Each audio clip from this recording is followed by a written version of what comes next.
ASF को एक robust force जो हर वक्त चौकन्ना रहे,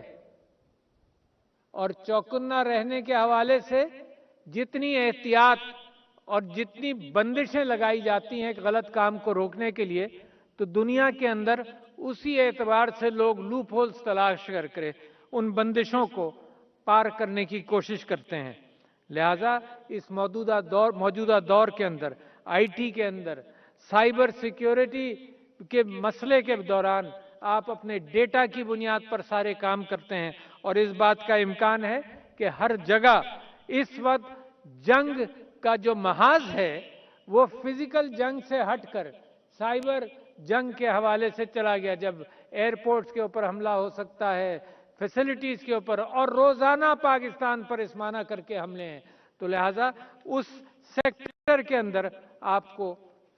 चौकन्ना रहना पड़ेगा।